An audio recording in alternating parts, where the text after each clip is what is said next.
You've just learnt exactly why I got involved with IRIS. You've met the irrepressible force that is Becky. And my introduction to IRIS was very much a phone call. It was a phone call when I was the Chief Executive of the Medical Research Council, and I had this phone call from a teacher saying, can you measure phosphorylated proteins without using radioactivity? And it was pure serendipity, but that morning I'd actually learned that there was a monoclonal antibody that could detect phosphates on the surface, so something that was non-radioactive. But it intrigued me. It intrigued me that a school was asking, why would you want to measure phosphorylation? That isn't something that's on the school curriculum. So I took the very dangerous step now in retrospect of going down to Simon Langton School to meet Becky and the teachers at the Langton School. What I found was something which was extraordinary. The unbelievable commitment of staff and students to science. The commitment is real. It was real there, but then it had to grow beyond the one school to encompass everything that we do. But it's a commitment to the values that make up science. It's a commitment to that spirit of discovery. There was a philosopher back at the turn of the 19th century called Humboldt, and he wrote a treatise about what it means to be a university. It's the first of those treatises. And it's rather long, it's turgid, and it's very philosophical, but there are a few sentences that are really important. And I think they really apply to IRIS. And what he wrote about was the importance of student and academic working together to tread the path to new knowledge. In other words, it is not enough for the scientist to tread that path, it's about the student there as well.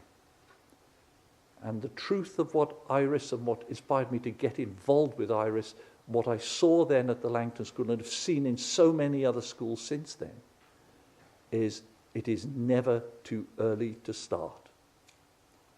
And IRIS inspires students to deal with the absolute quality. We're not talking about Mickey Mouse experiments and things that people do to fill in time or to show principles or whatever.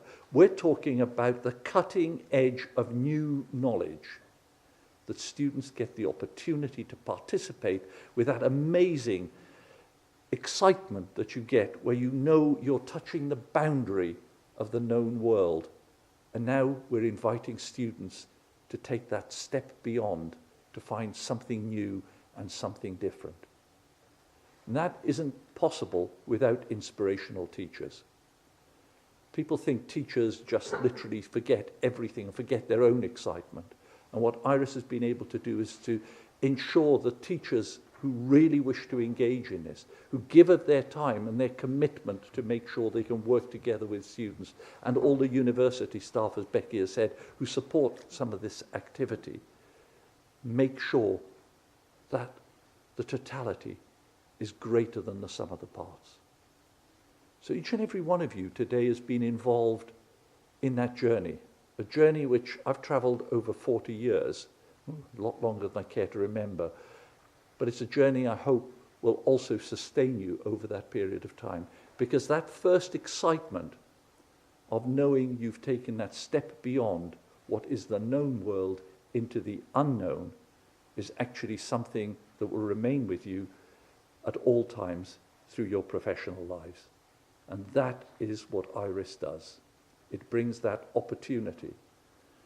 And those of you, as the Beatles once said, with jewellery to jangle, please remember that every time you support a school or you support a student, please remember you are enabling that student to set foot on a pathway into the future, and a pathway which may well determine their futures. So enough for me, because the real stars of the show, as the teachers and the academic staff from the universities will attest, are the students themselves. Because you are brilliant.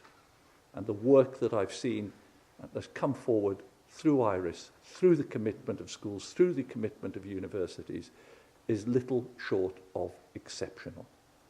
You can achieve, you will achieve, but stick to the values of honesty, truth, and determination to drive through to the questions that you pose yourself.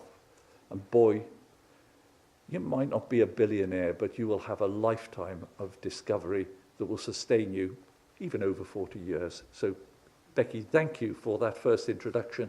Iris, thank you for making my time with Iris so fantastic.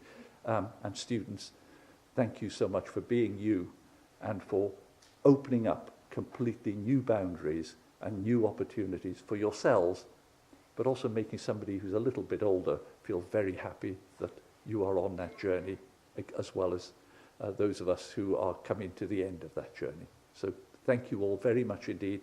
May I wish you all a continued success in everything that you do. And all I can say is just keep on being brilliant. Thank you.